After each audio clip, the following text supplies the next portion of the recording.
Okay. I'm having a conversation with a guy on Facebook that was bad-mouthing Bitcoin, and he said, here's the chart for silver and Bitcoin. Look, Bitcoin has lost like $8,000 and silver will never do that. And I said, yeah, but silver went from $20 5 years ago to 29. Bitcoin went from Well, 20,000 to 100,000. If silver performed like Bitcoin, silver would be $100 today. And he wouldn't respond to that. He said, but silver and gold have been the value for centuries, and Bitcoin is just, it's just a Ponzi scheme, faith and whatever. Yeah, we heard all that. We know that. Yeah. The other thing though, the people got to remember, and again, I don't want to make any harsh judgments. I mean, I like gold and silver. It's proved its point, but they got a good point there. If you ask the guy the true value of why silver and gold are so good, they'll give you the same boilerplate answer all the time. It's always been gold. It's always been money.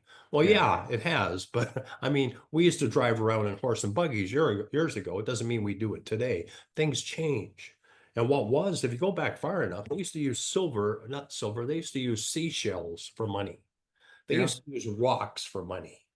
There was anything that's stable for a while, they used it for money. And I'm not saying, I mean, silver, in my opinion, has got a lot of use cases with regards to electricity or electrical Technology. Of course it does. So there's a demand for it. And it is valuable because it's scarce. It's not that plentiful. But the thing is, this new money, if you understand, in my opinion, the main purpose people would buy into crypto, in my opinion, is because of the peer-to-peer that nobody from the outside can really interfere if you're dealing one-on-one. No bank can get a piece of it if people trust it. And the bottom line is it's trust, because the reason you take a $5 or $20 note to the store and try and pass it off as money is because people trust it. They believe in the government. They believe that it's got value. Well, guess what, guys? I would much rather trust the guy I'm trying to send money to one-to-one than I would trust any government. So if it comes down to the bottom line is trust, that's a different asset that you've got. Now you don't have to worry about storing it, moving it, shipping it, being stolen from you. As long as you can protect it and it's a piece of code and it's got value because there's only a limited amount can be created. To me, it surpasses the whole gold silver thing. Well, if you're going to sell $2 million worth of silver, yeah, good luck. I doubt that's done in private sales. Like, okay, Marty, I'm going to sell you $2 million worth of silver. I'll come to your house. Here I am at the door with my 600 pounds of silver, and then I give it to you personally. You've got to have a trusted agent. You're going to give it to Kitco or Andy Scheckman or somebody. Yeah, now here's another thing I want to show you. Okay, this is just reality. You've got to give yourself a reality check here. And you know what? You can be upset about it because you've been involved with it. But Dick, if you see that chart right there, you see it? Let me just I would say the medium area of that chart would be right around, would you say that's about the middle of that chart, price-wise? Yeah. You got extreme highs and you got lows, but would you say that's roughly the mid-range? Yeah, silver is always worth about 22 to 23. Yeah, okay, so let's say 22, 23. Well, first of all, you go to buy this, they're going to charge you 10 to 15% premium. Yeah. Right? So on a $23 token, you're going to pay about $3. So your real price is 26. Yeah. Now let's say silver doesn't move like it didn't for a year or two. You go to sell it, they're going to give you 19. Because when you go to buy it, they charge you 10 to 15%. They charge you more, and when you sell it, they give you less. That's right. So the percentage wise deviation from the spot price is extreme. So if you buy it at 23, you've got to sell it for 26 to break even. Yeah. Well, what I told this guy was humanity is going forward. Humanity is not going backward. Silver was the world reserve currency in the 1700s. From the 16th, 17th, the Spanish Armada used silver, and we're not going back to that. We're not going to have a Spanish Armada. We're not going back to videotapes rented out of Blockbuster. We're not going back to Kodak film being processed at Photomat. We're not going back to the Pony Express. It's all going electronic. It is. We're going forward. We're going into a new digital age.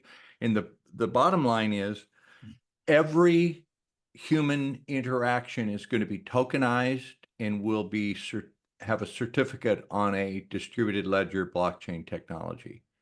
That's my understanding of how the world is going forward. I'll say that again.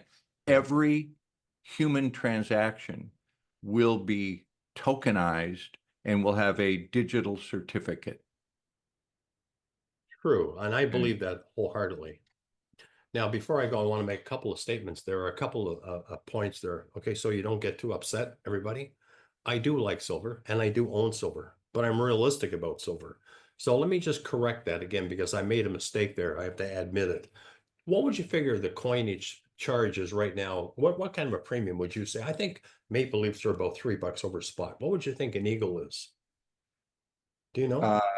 $4 over spot? I think it's about $4 or $5. So let's go back again. We pay 23. Now look, this chart here, Dick, this goes back to 1979. So we're talking 45-year spread there. The average price is about $23. Okay. Mm-hmm. So I buy an Eagle and the spot is 23. I'm going to pay $26 to $27 for that Eagle. Right? Yep. But that's not your break-even price, because now if I go to sell it, they're going to knock off $2 to $3 for that Eagle. They're not going to give me what they paid me for it. So now you got to add $3 more to break even. So if you buy it at 23, add 3 or 4 is 27, you need $30 back to break even on this. And normally it's not a bad deal, but if you look at the price of this for 30 years or 40 years, it hasn't been above there, really. It's been a complete fixed market.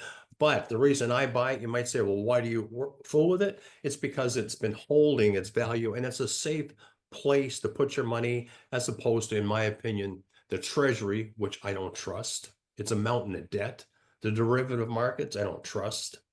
If you have a house and it's paid for and it's giving you an income, that's a good investment. Gold, silver is a good investment. Crypto is a good investment. A bit of each. Diversification is really important. So But here's a real life story. I bought a lot of silver in about 2012 to 2013. So look at what I was paying. I was paying $25, $30 an ounce. Mm-hmm. Yeah, 30, 35, 20. So I had a lot of silver. When COVID hit, everybody thought the world's ending. And I needed to liquidate some of my silver because I was physically moving. So I packed up ingots and rounds, and it was heavy as shit. It took me several trips to the car. And I took it to the only silver dealer here in Hawaii. Well, one that I knew of. And he looked at it and he goes, I don't want this shit. He goes, I've been counting on silver making me rich since 1972, he said. And it never has. I mean, it's gone up, spiked a couple times, but it's basically worth the same. And he goes, I don't need this.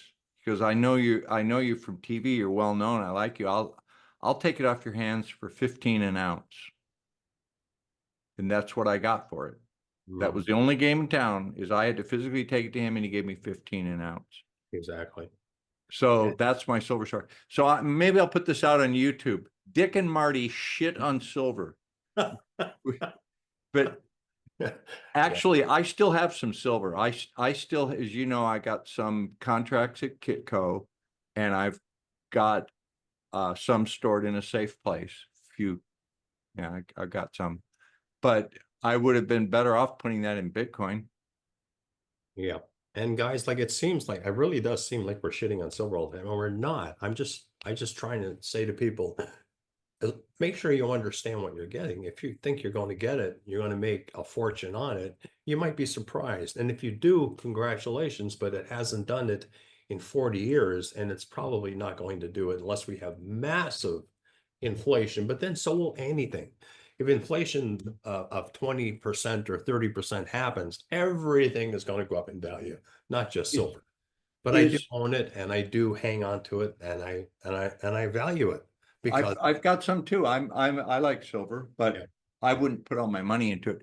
Okay, here's one last while we crap on silver. Financial collapse. The bank's closed. We have a bank holiday. Banks are closed. The ATMs don't work.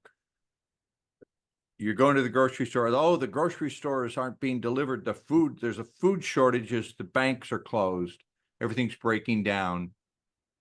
Do you think you're going to pull out one of your pieces of silver and go to someone and go, give me some food, I'll give you silver for it? Do you think common people are going to help you out, help your family if you give them some silver, if the banks are closed and there's no food? Yeah, no, I know, I get what you're saying. You know what? If you were starving to death and you had a choice between an ounce of silver and a sandwich, I think you'd take the sandwich if you were hungry. It just, and again, like it sounds like we're shitting on it. We're not. We're just trying to make you realize, like, this is the new kid on the block. You don't know me well. You know all the other guys on YouTube, on JC, all those shows, and they're big silver fans, and that's fine. But they usually only see silver one way, up, making them rich. There's nothing wrong with silver. I Well, love the current fantasy is that the banks are going to collapse and we're going to come to a new sound currency that'll be backed by silver. At the same time, some new technology, anti-gravitic technology comes out that requires vast amounts of silver, and silver is now 6,000 to 3,000 an ounce. And all the people that have been stacking silver are the new tycoons. Okay, now I have to clarify here. That's very possible. And I'm not saying it's not. All I'm saying, go back 30 years and look at what it's done. Unless something like that does happen, you're probably not going to get that kind of money for it. And hey, I could be 100% wrong. It could happen. But if it starts to happen, we will see it in the charts. The emotions will show up in the charts. It'll start spitting out big numbers. We'll start getting major volatility. And then you might be able to make a lot of money off it. But for the past 40 years, I'm just trying to show the average person the realistic fact about how much you paid for it. If you paid 20 bucks, you got to get 28 to get your money back because you So got to. you still see silver hitting $40 by the Yeah, spring. my personal belief, I think we're going to see the all highs hit in 2025 for sure. I do. I believe $50 is going to be a pretty easy walk in 2025. So those of us Oh, that have silver will be happy, and it will yeah, have been that's a not good even investment. that's not even a doubling in value. Plus, again, remember the heavy premium. It doesn't sound like a lot, 3 or 4. I think we pay around $3 premium on a Maple Leaf, and I think Eagle is around 4 to 5. So $5 on 35 is 15% each way. Because when you buy it, you pay 15. When you sell it, you got to lose about the same 15. Now it could be higher, it could be lower. It might only be 10%, but it's a big percentage of the value because the price is not there. It's not like like a gold piece of gold doesn't charge that much premium percentage wise because it's so valuable. But I mean, if you're only looking at a $30 object and they want $3, it's 10%. Anyway, let's get off silver. Okay, that was a bad rant. Sorry about No, that, but no, you know what? we have silver. Just for clarification, Marty and I both are invested in silver. We own it, and it's Yeah. And all we're trying to do here, guys, at least what I'm trying to do is just be realistic here. Like take it in your head that you are paying 10 or 15% premium over the spot price. yeah. And when you go to sell it, you're going to pay that much again. That's all. If you believe it's going to be $600 or $1,000, good. I hope you're right. Me too, because I have it. But I'm saying realistically, when you look back at it, you got to figure out what have we really done in 40 years. Okay, so let's get on to crypto before. Okay, here we All right, go. here we go. Bitcoin. All right.